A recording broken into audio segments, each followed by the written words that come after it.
Bibliostrand. I'm on my never-ending quest to catch up with Shakespeare.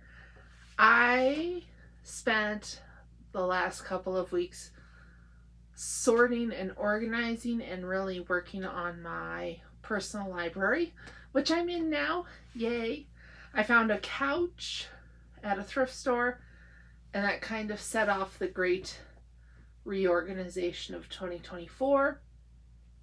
I moved my classroom stuff out, and what I have left in the library is just my personal stuff now. So that's great. It still has some issues that aren't resolved. I've got this sign here that I need to hang up, and I want to add one more shelf to 5 of the bookcases in here. I'm going to catch up with my Shakesyear and tell you about the books from March. The 4 plays I read for March were Julius Caesar, King Richard II. I think the schedule had me reading the 3rd, and I just got confused and did the 2nd one first. 2 Gentlemen of Verona, and King John. So 2 history plays, a tragedy, and a comedy.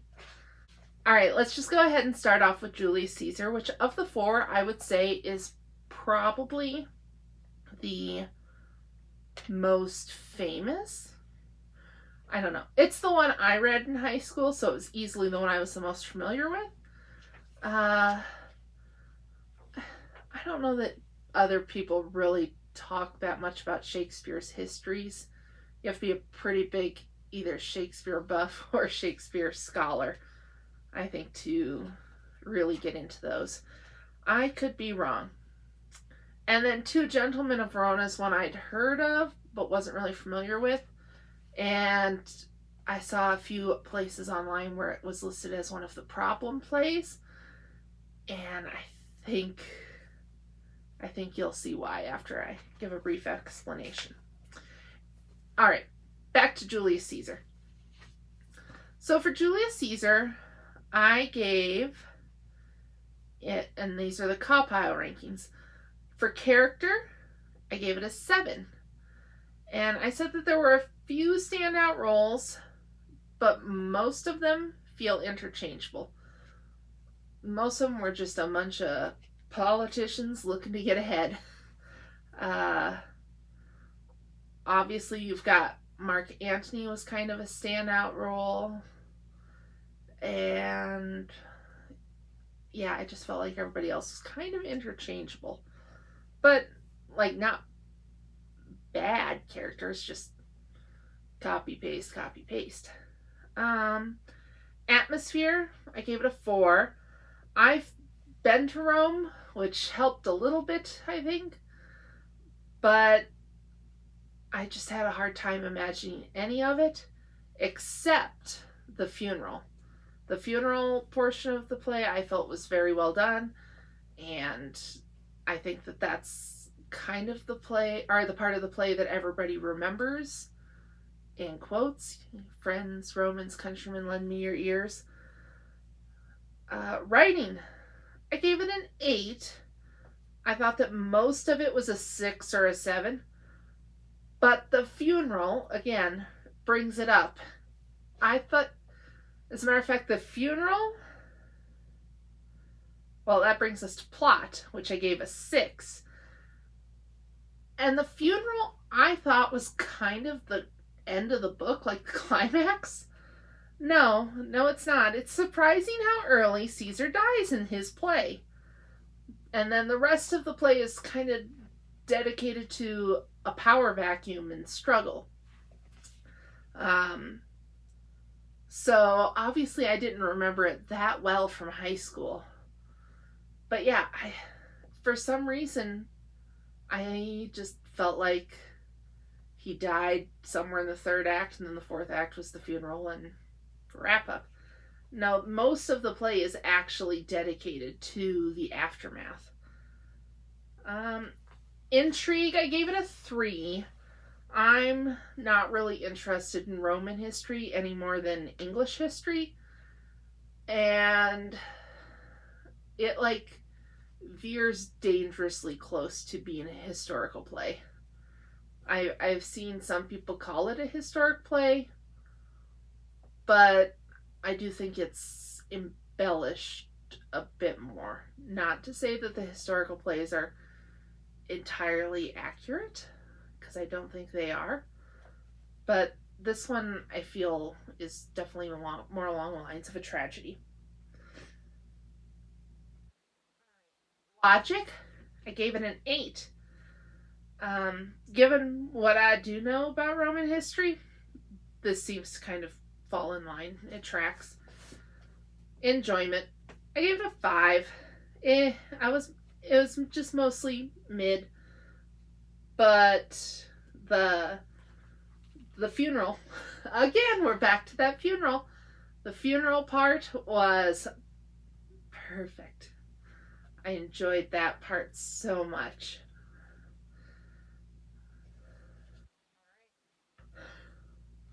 So, moving on to King Richard II, we're going to take a dive. You already know that the historical plays are not my faves. All right. And unfortunately, I wouldn't be able to give you a summary if I tried. I read the play in March and then I watched it just a bit ago to kind of refresh myself. It did not help. So, characters, I gave it a 3. Reading it and then watching it later, I just felt myself saying, "Who are these people?"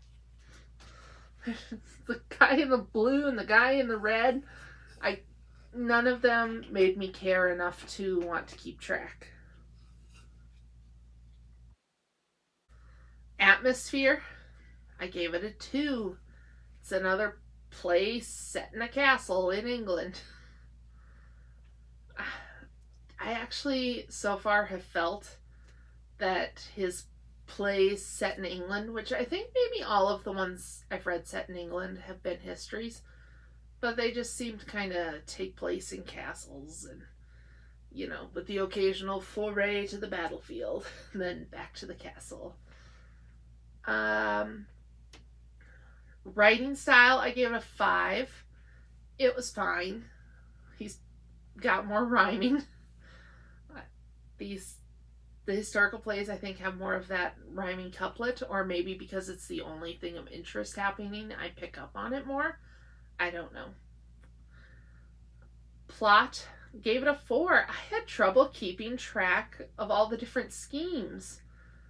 You've got all these different political figures, and they've all got their own agenda.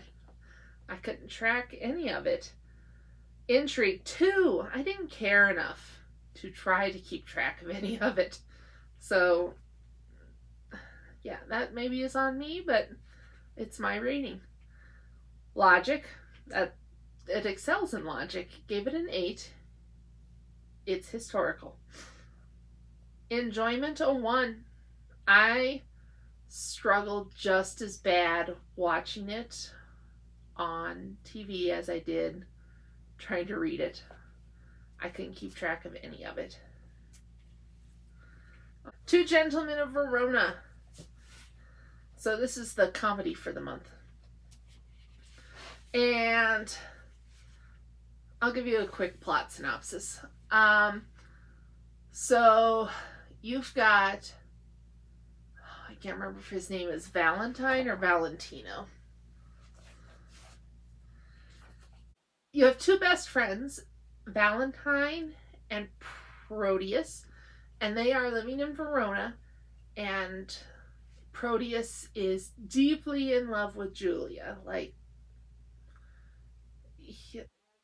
no love. He saw a pretty girl and he's like, "That's the one." And so Valentine going to Milan. And he's like, "Hey, Proteus, come with me." And Proteus says, "No, I gotta stay with Julia." Which sounds remarkably close to Juliet now that I think about it. So Valentine goes off, and Proteus stays put, and he and Julia have this thing. They got a little ring that he's given her. And then Proteus's dad decides, hey, you should go to Milan too. You're gonna go to get some education. Meanwhile, Valentine has fallen in love with Sylvia, and she is betrothed to somebody else. Who he is doesn't really matter that much. But Proteus shows up, and he immediately also falls in love with Sylvia. Even though Sylvia don't care that he exists. She does reciprocate with Valentine. She's not into her betrothed. That's her dad's idea. And, you know, just Proteus goes all in. And he becomes extremely problematic. Anyhow, at one point, Valentine gets caught. He was going to try to sneak Sylvia away, and he gets banished. Then he joins some outlaws. Then Sylvia sneaks away and runs off to find him. But her betrothed and Proteus go after her. And meanwhile, all this time, Julia has tracked Proteus down, and she is disguised as a boy acting as his servant. And she sees what all's going on, that he's now in love with Sylvia and doing all those things he used to do for her. And, you know, sweet nothings, gives her a ring as well. So, yeah, everybody finally comes together at the end. Sylvia finds Valentine among the outlaws. Then Proteus comes and he tries to force himself upon Sylvia. And that's when Valentine kind of steps up to her defense. And Proteus sees the error of his ways. And then all of a sudden, oh, hey, Julia's here. Oh, I can't believe I ever fell out of love. And Julia takes him back. And I was so angry with her. So yes, I see why this is a problem play. But with the exception of that final act, I really enjoyed it. So I guess what it boils down to is, how much does an ending spoil the rest of the work for you? Sometimes it does, sometimes it doesn't. Like, I give this a little leeway for being so old. I don't know. Like, I can give it leeway on being old, that Julia maybe feels that she needs a husband and Proteus is right there. But I don't think I can give it leeway on him forcing himself upon Sylvia and then immediately doing a 180. So, I was just yelling at Julia to dump him. You don't need him. Alright. Anyway, character. I gave it 8. Most of the characters were memorable, all the way from the gestures, or the servants, I guess. And the one has a dog named Crab. And there were just so many great lines from the different servants in this play.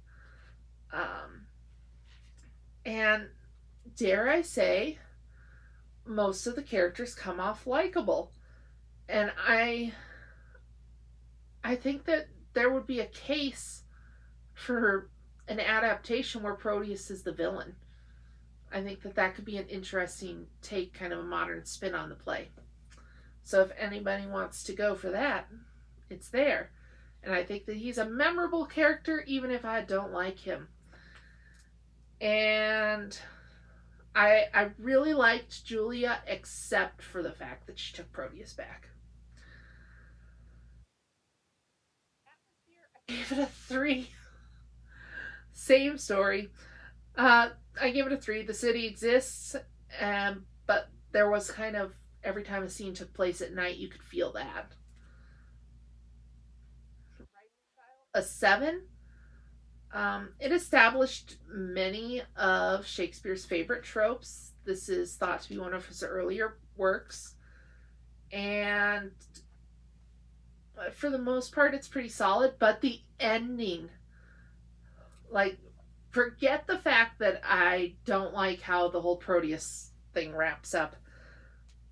Every single part of the ending feels like Shakespeare didn't know what to do and he had a deadline. Like something that should have been a whole scene worth of wrap up is covered in just a couple of pages and we're out. Plot 7. Again, it lays heavily into tropes and it makes do with a small cast. But it's solid enough, has setup and payoff, betrayal, escapades, and even for some reason a whole Dread Pirate Roberts plot with the outlaws going on and Valentine. Intrigue, I gave it a 6. The beginning grabs you, but the middle lags a bit before just sort of unraveling there at the end. Logic, I gave it a 5. It went really well up until Valentine was banished, and then all logic went out the window. Like I said, the outlaws, they're fun, but immediately offering Valentine a place as their general seemed a little odd. Enjoyment, I gave it an 8. I had many genuine laughs, which is the point of a comedy in my opinion, but I was begging Julia to dump Proteus. So yeah, I really enjoyed it up until the end, and like I said, it wraps up so fast that the end is only a couple of pages. I think if the end had been properly fleshed out but still had all the same conclusions, my enjoyment would have dropped a little bit. And lastly was King John for the month. So I gave, and let me just say this about King John. I think of the histories I've read thus far, it's the most enjoyable. And I think you'll understand. I'll just go through my ratings. Characters, I gave a 7. We finally have a history play that has a few interesting characters who I could name other than the title character. There's Prince Arthur, who's kind of doomed, and I don't know if it's right to call him a prince. There's Arthur, who's kind of got a claim to the throne, but I mean, he comes up at the beginning of the play with this claim to the throne, and the play is not called King Arthur. So you kind of know from the get-go that he's not going to fare well. There's Hubert, who is King John's personal aide or servant, head of guard, I don't really remember. And then there was this guy who was kind of like a comic aside, which is really different for a history play. Like, he was there specifically to make observations, and it often felt like he was addressing the audience directly, and that the people around him weren't meant to hear what he was saying. And that's Philip Falconbridge, which the play opens with him and his brother, whose name I can't remember.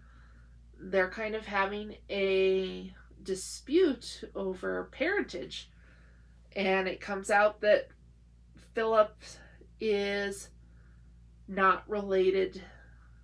Like, he's the firstborn, but he's not his father's firstborn. His mother had an affair, and so it puts him actually at a higher status. He's part of kind of the, as it were. Atmosphere, I gave it a 2. It's back in a castle, but also a city wall. And admittedly, some of the best dialogue happens at that city wall, but it has nothing to do with the atmosphere. Writing style a 6, which I think is actually doing, decent for one of these history plays. Plot was an 8. It it definitely was more of a story than the other history plays have been, or maybe it was a more focused story. Like some of the history plays I feel take place over a long period of time. And this one genuinely felt like it was, hey, here's a story about what happened over these 2 or 3 weeks. And so it was much more digestible and easy to keep track of what all was going on. Intrigue, I gave it a 5. I went in with no expectations, so I was pleasantly surprised. Um, like, it didn't make me have to know what happened next, but it also didn't make me want to just give up entirely. Logic 8, very logical considering the subject matter. Again, it's a history play, and it was all about succession and kind of not political intrigue, but political matching. There's a marriage, so that these two countries, you got France and England, they'll be at peace through this marriage, but Arthur's mother doesn't want that because she just wants him to be king, so she doesn't want peace. And then a cardinal comes along and he's like, oh, nope, we're going to excommunicate the King of England, so France, you got to back off. And it makes sense. Enjoyment, I gave, after I said that this is the best history play, enjoyment, I gave it a 6, which is not too shabby for a history play. I think, I've been giving the others 1, 2, or 3, so I think 6 is really good. All right, so let's rank the 4 plays from this month. Coming in at number 4, to nobody's shock, I think, is King Richard II at 3.57. Then, at number 3, we have Julius Caesar coming in at 5.86. King John with an even 6. And the top play for the month of March was Two Gentlemen of Verona, which, in spite of its ending, came in at a 6.29. This edited, posted off my iPad. I can work on my April plays. Included Richard III, Venus and Adonis, The Rape of Lucrece, I'll figure out how to pronounce that, and Othello. All right. Thank you for watching. Bye.